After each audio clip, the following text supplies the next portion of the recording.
الحمدللہ وکفا وسلام علی عبادہ الذین اصطفیٰ اما بعد فاعوذ باللہ من الشیطان الرجیم بسم اللہ الرحمن الرحیم شہر رمضان الذی انزل فیہ القرآن وقال رسول اللہ صلی اللہ علیہ وسلم صوموا لرؤیتہ وفطروا لرؤیتہ سبحان ربک رب العزت اما یصفون وسلام علی المرسلین والحمد للہ رب العالمین اللہم صلی علی سیدنا محمد وعلی آل سیدنا محمد وبارک وسلم۔ سامعین کرام، آج کا بیان رمضان اور رؤیت ہلال کی اہمیت کے متعلق ہے۔ دین اسلام میں روزمرہ کی عبادت کو سورج کے ساتھ منسلک کیا گیا ہے۔ مثال کے طور پر سورج طلوع ہونے سے پہلے فجر کا وقت، زوال ختم ہونے کے بعد ظہر کا وقت، جب سورج کی دھوپ پیلی پڑ جائے یا سایہ دو مثل ہو جائے تو عصر کا وقت، جب سورج غروب ہو جائے تو مغرب کا وقت، اور جب آسمان پر ستارے اچھی طرح چمک اٹھیں تو عشاء کا وقت۔ گویا دن بھر کی عبادات کا وقت سورج کے ساتھ متعین کر دیا۔ اس میں کتنی آسانی ہے، گھڑی کی بھی ضرورت نہیں۔ آدمی سمندر میں ہو، جنگل میں ہو، شہر میں ہو، ویرانے میں ہو، اور سورج کے حساب سے چیز کا سایہ دیکھنے اور اپنی نماز کو ادا کر لے۔ اللہ تعالیٰ نے نمازوں کو دن میں اپنے وقت کے اوپر فرض فرما دیا ہے۔ ان الصلاۃ کانت علی المؤمنین کتابا موقوتا، یعنی سالانہ عبادت کے اوقات بھی ملاحظہ کیجیے، لیکن جو سال کی تقریبات ہیں ان کو اللہ تعالیٰ نے چاند کے ساتھ منسلک کیا ہے۔ مثال کے طور پر مہینے کا شروع ہونا اور ختم ہونا چاند کے ساتھ منسلک ہے، اور چاند نظر آیا تو ذی الحج شروع ہو گیا اور سال کا آخری مہینہ، پھر چاند نظر آیا تو محرم شروع ہو گیا، اسی طرح چاند نظر آیا تو رمضان شروع ہو گیا۔ اسی طرح شمسی اوقات مستقل ہیں، مگر سورج اور چاند کے اعتبار سے جو اوقات ہیں ان دونوں میں ایک فرق ہے۔ سورج کے ساتھ جب وقت متعین ہوتا ہے تو وہ مستقل ہوتا ہے، اور سارے سال کے لیے ایک کیلنڈر بنایا جائے تو ہر سال کے لیے وہی کیلنڈر کافی ہے۔ سورج کا بڑھنا گھٹنا، یعنی دن اور رات کا چھوٹا یا لمبا ہونا، وہ پکا ہے۔ چنانچہ مسجدوں میں سال کی میقات الصلاۃ بنا دیے جاتے ہیں، اس میں مختلف اوقات لکھ دیے جاتے ہیں، اور ایک دفعہ کا بنا ہوا وہ نقشہ پھر ہمیشہ کے لیے کافی ہوتا ہے۔ سامعین کرام، قمری اوقات میں تغیر کی حکمت بھی ملاحظہ کیجیے کہ لیکن قمری اعتبار سے مسئلہ یہ ہے کہ جو شمسی سال ہے اس سے قمری سال 10 دن چھوٹا ہوتا ہے، اس لیے ہر سال عید 10 دن پہلے آتی ہے۔ اللہ تعالیٰ نے سالانہ عبادت کو جو اس چاند کے ساتھ نتھی فرمایا، اس میں ایک حکمت ہے، اور حکمت یہ ہے کہ اگر سورج کے ساتھ نتھی کر دیتے تو جن لوگوں کے روزے سردیوں میں ہوتے تو ساری عمر ان کے روزے اتنے ہی چھوٹے ہوتے، اور جن کے روزے گرمیوں میں ہوتے ساری عمر ان کے روزے اتنے ہی لمبے ہوتے۔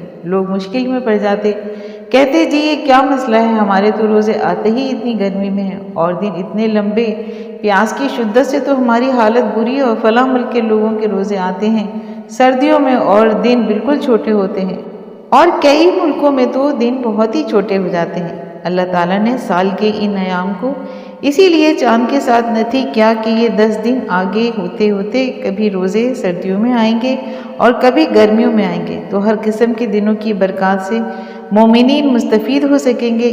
اسی طرح عید الفطر کا معاملہ ہے، نیا چاند دیکھنا سنت ہے، یہ بھی ملاحظہ کیجیے، کیونکہ اسلامی مہینے کا آغاز ہلال پہلی کا چاند کے ساتھ ہوتا ہے، اسی لیے پہلی کا چاند دیکھنے کا اہتمام کرنا چاہیے، اور پہلی کے چاند کو افق پر دیکھنا یہ سنت ہے، اور اس کے بعد دعا مانگنا بھی سنت ہے۔ کتب حدیث میں ایک مسنون دعا منقول ہے کہ اللہم اہمہ علینا بالیمین والایمان والسلامتی والاسلام والتوفیق لما تحب وترضى ربی وربک اللہ، یعنی اے اللہ اسے تو ہمارے لیے برکت والا بنا، ایمان و سلامتی اور اسلام و اعمال کی توفیق کے ساتھ نکلا ہوا بنا، اور اعمال جو تجھے پسند ہیں اور جن سے تو راضی ہو۔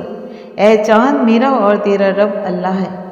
افسوس کہ آج چاند دیکھنے کی سنت عمل کو عمومی طور پر ترک کر دیا گیا ہے۔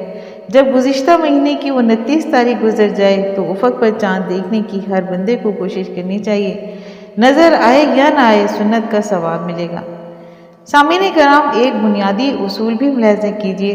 سوال ذہن میں پیدا ہوتا ہے کہ چاند کے ساتھ جو مہینوں کو نتی کر دیا تو اس کا مطلب یہ ہے کہ رمضان کو بھی چاند دیکھنے کے ساتھ شروع ہوگا۔ چنانچہ نبی علیہ السلام نے ایک سادہ سا اصول بتا دیا، فرمایا کہ روزے رکھو جب چاند دیکھو اور افطار کر لو جب چاند دیکھ لو، کہ تم چاند دیکھو رمضان کا تو روزہ رکھو اور چاند دیکھو شوال کا تو افطار کر لو۔ سادہ سا اصول بتا دیا ہے، مگر اس زمانے میں چونکہ سائنس کی ترقی بہت ہو گئی ہے تو لوگ چاہتے ہیں کہ ہمیں چاند دیکھنے کی ضرورت ہی پیش نہ آئے، لہٰذا چاند دیکھے بغیر ہی ہم اعلان کر دیں کہ رمضان کب ہے اور عید کب ہے۔ اسی طرح ایک اشکال کا جواب ہے کہ بعض لوگ کہتے ہیں کہ جی ہمیں چاہیے کہ ہم سعودی عرب کے حساب سے روزہ رکھا کریں اور عید کیا کریں، اور ہمارا مرکز اسلام ہے تو جب وہ عید مناتے ہیں تو ساری دنیا کو اسی دن عید منا لینی چاہیے۔ تو نقطہ سمجھ لیں کہ اس میں ہمارے علماء نے یہ کہا کہ بھئی نبی علیہ السلام کا حکم بہت واضح ہے کہ تم چاند کو دیکھو تو روزہ رکھو، چاند کو دیکھو تو افطار کر لو۔ اس لیے تسلیم اسلم ہے کہ مان لینا ہی بہتر ہے کہ جب ایک حکم مل گیا تو اس پر عمل کر لینا چاہیے۔ سامعین کرام، اختلاف روایت کی سائنسی توجہ بھی ملاحظہ کیجیے۔ اب سوال پیدا ہوتا ہے کہ ہمارے ہاں کے چاند دیکھنے میں اور سعودی عرب کے چاند دیکھنے میں ایک دن کا فرق ہوتا ہے، اور کبھی یہ 2 دن کا بھی ہو جاتا ہے۔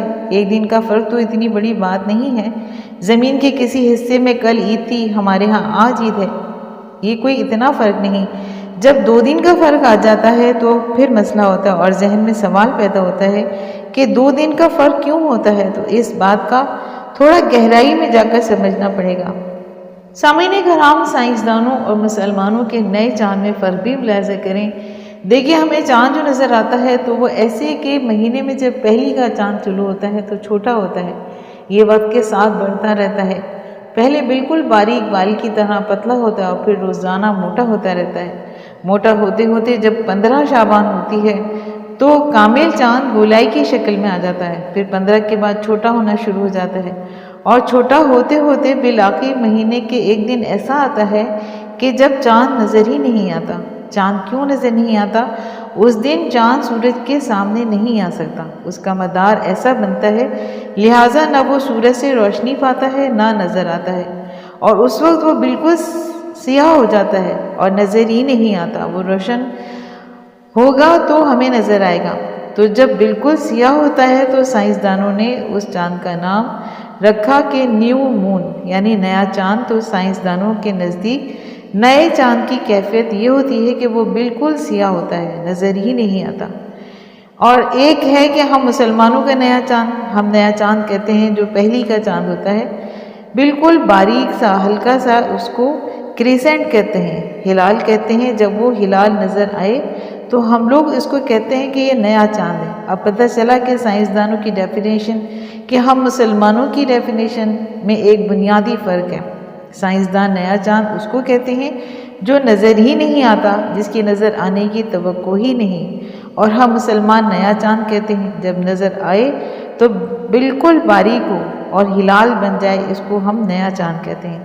سامعین کرام، اب یہ جو فرق ہے اللہ جانے کے سائنسدانوں نے لا علمی میں ڈال دیا کہ لیکن لفظ انہوں نے ایسا استعمال کیا کہ جس لفظ سے مسلمان دھوکہ کھا سکتے ہیں۔ چنانچہ انہوں نے اپنے جو کیلنڈر بنائے ہیں اور کیلنڈر میں انہوں نے چاند کے شیڈیول میں لکھ دیا کہ برتھ آف نیو مون، نئے چاند کی پیدائش ہو چکی ہے۔ اب جب ہم ان کو پڑھتے ہیں کہ نئے چاند کی پیدائش ہو چکی ہے تو ہر بندہ یہ سوچتا ہے کہ یہ چاند ظاہر ہو گیا، یہ چاند نظر آ گیا۔ حالانکہ ایسی بات نہیں ہوتی، بلکہ اس سے مراد یہ ہے کہ چاند کو سیاہ ہوئے اتنا وقت گزر چکا۔ اس کا بالکل یہ مطلب نہیں کہ چاند کو نظر آئے ہوئے اتنا وقت گزر چکا، یہ غلط فہمی ہے۔ سامعین کرام، چاند نظر آنے کا وقت بھی ملاحظہ کیجیے۔ علوم فلکیات اور سائنسی تجربات سے یہ بات سامنے آ گئی ہے کہ برتھ آف نیو مون، چاند کی پیدائش، یعنی سیارہ چاند کے بعد 15 گھنٹے گزر جائیں تب چاند کے نظر آنے کی توقع ہو سکتی ہے، اور اگر 18 گھنٹے گزر جائیں تو کچھ یقینی صورت ہوتی ہے کہ ضرور نظر آئے گا، اور اگر 23 گھنٹے ہو جائیں تو پکی بات ہے کہ ہر بندے کو کھلی آنکھ سے نظر آئے گا۔ 15 سے 22 گھنٹوں تک امکان پیدا ہو جاتا ہے کہ نظر آئے گا۔ جتنے گھنٹے زیادہ گزرے ہوں اتنے امکانات زیادہ، تو 15 گھنٹوں تک نظر آنے کی توقع ہو سکتی ہے۔ 15 گھنٹے سے کم وقت ہو تو چاند نظر آنے کا امکان ہی نہیں ہوتا، کیونکہ اس وقت میں چاند اتنا نیچے ہوتا ہے کہ وہ پورا اوپر نظر ہی نہیں آ سکتا۔ جب اس کو 15 گھنٹے مل جائیں گے تو وہ افق کے اوپر نظر آنے کی پوزیشن میں ہو سکتا ہے، اس سے پہلے نہیں۔ یہ ایک اصول ہے۔ اللہ رب العزت سے دعا ہے کہ وہ ہماری عبادتوں کو قبول فرمائے اور ہمیں صراط مستقیم پر چلنے کی توفیق عطا فرمائے، آمین۔ سامعین کرام، اگر آپ کو آج کا بیان پسند آیا ہے تو آپ اپنے چینل فضائل اسلام کو لائک اور سبسکرائب کیجیے اور ساتھ لگے بیل آئیکن کو پریس کیجیے تاکہ آئندہ آنے والی ایسی نئی اور معلوماتی ویڈیوز کا نوٹیفیکیشن آپ کو سب سے پہلے ملے۔ شکریہ۔